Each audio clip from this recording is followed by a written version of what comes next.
Hello बच्चों, let's see this question. Which of the following will produce hydrogen gas? Options are reaction between Fe and dilute HCl, reaction between Zn and concentrated H2SO4, reaction between Zn and NaOH, and electrolysis of NaCl in Nelson cell. Nelson cell में NaCl का electrolysis हमें कराना है. तो चलिए इस question को solve करते हैं बच्चों. सबसे पहले तो हम ये देखते हैं कि इस क्वेश्चन को सॉल्व करने के लिए हमारे पास कौन सी की कॉन्सेप्ट की जानकारी होनी चाहिए. देखो, ये जो सवाल है हमारे पास basically production of hydrogen gas से है, या फिर प्रिपरेशन ऑफ हाइड्रोजन भी बोल सकते हैं हम लोग. ठीक है, तो हमें बेसिकली हाइड्रोजन गैस को बनाना है. अब कैसे बना सकते हैं, किस किस रिएक्शन से बनेगा वो देख लेते हैं. देखो, पहली रिएक्शन जो दी हुई है आपके पास, आयरन और डाइल्यूट HCl हाइड्रोक्लोरिक एसिड के बीच का रिएक्शन है. तो क्या इससे H2 बनेगा, क्या हाइड्रोजन बनेगा क्या? तो जवाब है yes. Iron plus HCl 2HCl ये आपको देगा FeCl2. ठीक है, ये एक्वस होगा ऑब्वियसली. तो ये आपके पास एक्वस बन जाएगा और यहाँ पर से बन जाएगा आपके पास H2 गैस. तो हाइड्रोजन मिल गई. तो ये वाला रिएक्शन तो हमारा हो रहा है, प्रोड्यूस हो सकता है इससे हाइड्रोजन. दूसरा क्या है, reaction between zinc and concentrated H2SO4. देखिए, जिंक जो है कॉन्सेंट्रेटेड H2SO4 के साथ रिएक्ट करके बच्चों H2 प्रोड्यूस नहीं करता है.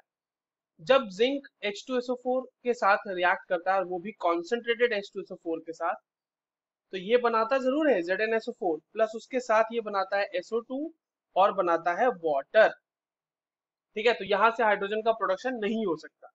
सी कह रहा है Zn का रिएक्शन NaOH के साथ, तो ये तो प्रोड्यूस कर देता है हमारे पास H2 गैस.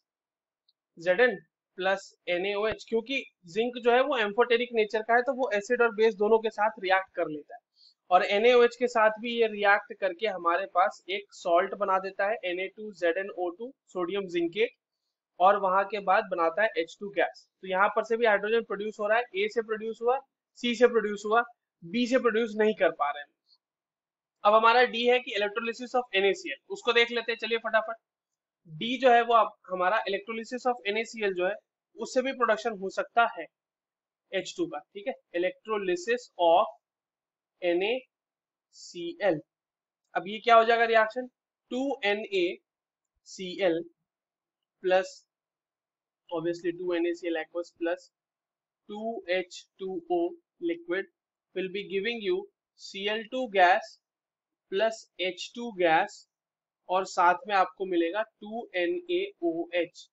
ठीक है, अगर हम इसके इलेक्ट्रोड्स के रिएक्शन को देखें आयोनिक फॉर्म में, मैं लिखता हूं यहाँ पे, तो एनोड पे क्या हो रहा होगा बच्चों, 2Cl minus aqueous will be giving you Cl2 gas plus 2 electrons.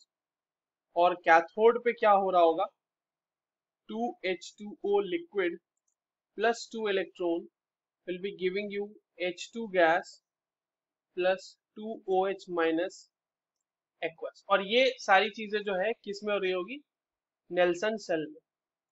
Nelson cell में. ठीक है, इलेक्ट्रोलिसिस हम कराते हैं, एक सेटअप होता है नेल्सन सेल का, जिसमें इलेक्ट्रोड्स के सेटअप की मदद से हम जो है इलेक्ट्रोलिसिस कराते हैं. तो यहाँ से भी H2 तो प्रोड्यूस हो ही रहा है ना. तो हमसे यही पूछा गया था कि किस किस से प्रोड्यूस करेगा. तो पहला रिएक्शन कर रहा है, तीसरा रिएक्शन मतलब सी कर रहा है और डी कर रहा है, सिर्फ और सिर्फ बी नहीं कर रहा. So the correct answers are A, C and D. I hope you understood this well. All the very best.